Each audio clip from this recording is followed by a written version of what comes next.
ورحمة الله وبركاته. اللهم صل وسلم وزد وبارك عليك يا حبيبي يا رسول الله وعلى آلك وصحبك أجمعين. ازيكم يا حبايبي، عاملين ايه؟ ان شاء الله النهارده انا هعمل حلوية، حاجة حلوة، هي حلويات هتعجبكم جدا. حلويات اسمها حلويات شتوية. بصوا يا جماعة، هي عبارة عن ربع كيلو سمسم ونص كيلو عسل اسمر، دي المكونات بتاعتها بس.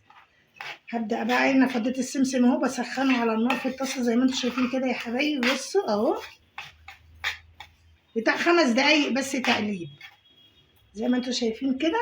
5 دقايق بس تقلبيه، مش اكتر من كده، عشان السمسم انت بتجيبيه محمص. انا عملت كده اهو. هبدأ بقى ايه، احط العسل ده كده. طبعا انت بتركني كده زي ما انا بعمل كده اهو. وابدأ اجيب السمسم كده، العسل لو هحطه كده، هفضيه كده زي ما انتم شايفين.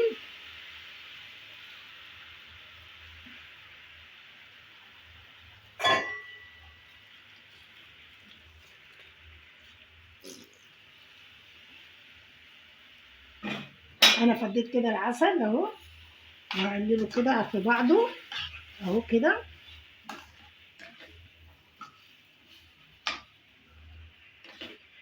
العسل الاسمر، هي مكوناتها يا جماعه عسل اسمر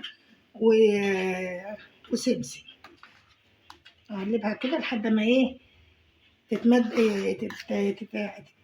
تتمدج في بعضها، تندمج في بعضها اهي. تفضلي تقلبي فيها لحد ما ايه، تندمج في بعضها.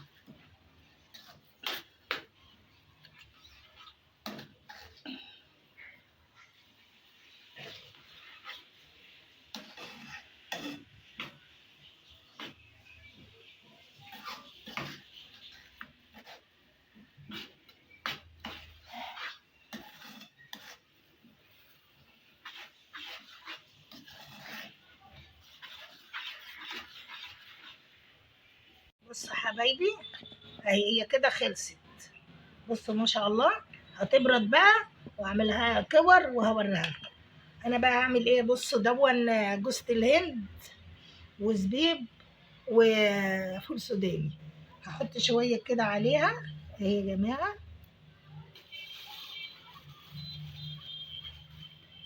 كده زي ما انتم شايفين. وهجيبها كده ببعضها اهي ما شاء الله عليها. مش هقول لكم بقى، ريحتها روعه، ريحتها ما شاء الله عليها في منتهى الجمال والحلاوه. حاجه بسم الله ما شاء الله، ومغذيه جدا ومفيده ومش مكلفه خالص. اعمليها في البيت، هي مش مكلفه خالص يا حبايب قلبي. بص هي اتمسكت ازاي، بس تبرد شويه كده وان شاء الله ايه هكورها كده واوريها لكم اهو يا حبايبي. بصوا عامله ازاي بسم الله ما شاء الله. بصوا القوام بتاعها عامل ازاي اهو. هي كده بالظبط، القوام بتاعها يبقى كده. تبرد بس شويه ان شاء الله وايه، واكورها لان ما اقدرش احط ايدي كده فيها بالسخونيه. ماشي. انا يا جماعه اهو بفضيها لانها ايه، لو فضلت كده هتنشف.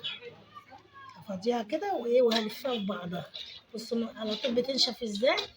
انا حاولت اعملها كور ما قدرتش من السخونيه.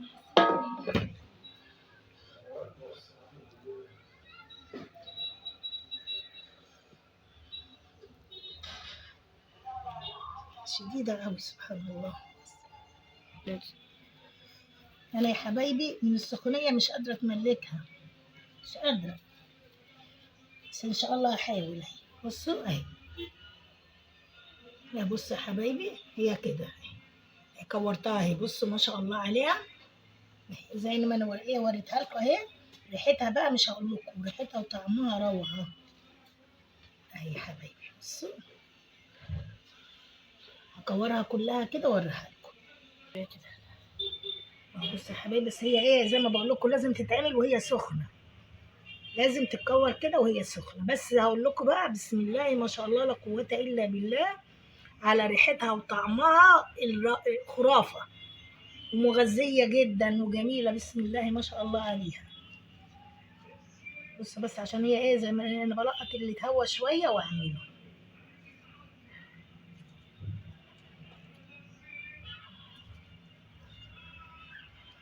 يا حبايبي كده.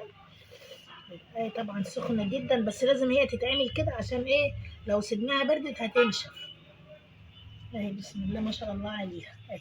بصوا عاملة ازاي، ريحتها جميلة جدا. جماعة بره دي لما بتشتروها الكيلو منها بيوصل 150 جنيه. الكيلو من دي بره المكسرات دي بتوصل 150 جنيه، لانها سمسم وانا حاطه عليها شويه مكسرات.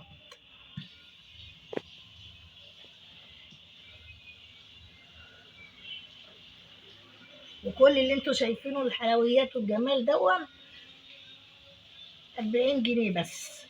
40 جنيه بتعملي احلى حلويات لاولادك، واقتصاديه ومغذيه وجميله جدا اهو يا حبايبي. وقال لي كمان من 40.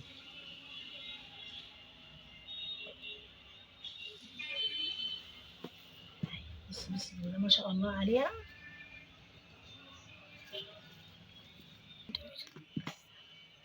بصوا يا حبايبي، انا كورتها اهي كلها، بسم الله ما شاء الله عليها اهي. بصوا ما شاء الله عليها اهي اهي. بصوا مش هقول لكم طعمها يعني قمر قمر قمر، طعمها روعة وريحتها جميلة جدا ومفيدة جدا جدا. وعمايلها يا جماعة مش مكلفة خالص خالص، بدل ما تشتري حاجات زي كده انت تعمليها في البيت. بصوا بسم الله ما شاء الله.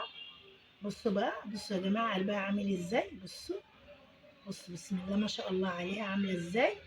بصوا المكسرات انا حاطة عليها زي ما قلت لكم كده فول سوداني وشوية زبيب وحبة جوز الهند. بصوا بسم الله ما شاء الله عليها، حاجة يعني طعم وريحة ومغذية ومفيدة جدا جدا جدا، ومش مكلفة خالص. أنا حاطة لها أقل من نص كيلو عسل، وحاطة لها شوية ربع كيلو السمسم. هي زي ما بقول لكم كده يعني مش هتخش لها في بتاع، يعني في حدود 30 جنيه بالكتير قوي اهو. وبتعملي حلاوة لولادك حلوة جدا، وحاجة طعمها جميل وتقدميها للضيوف. بسم الله ما شاء الله عليها اهي. هي يا جماعة زي السمسمية اللي بتتعمل في مولد النبي، بس دي حاجة أطعم وأحلى، لأنها معمولة زي ما قلت لكم كده بالعسل الأسمر والسمسم.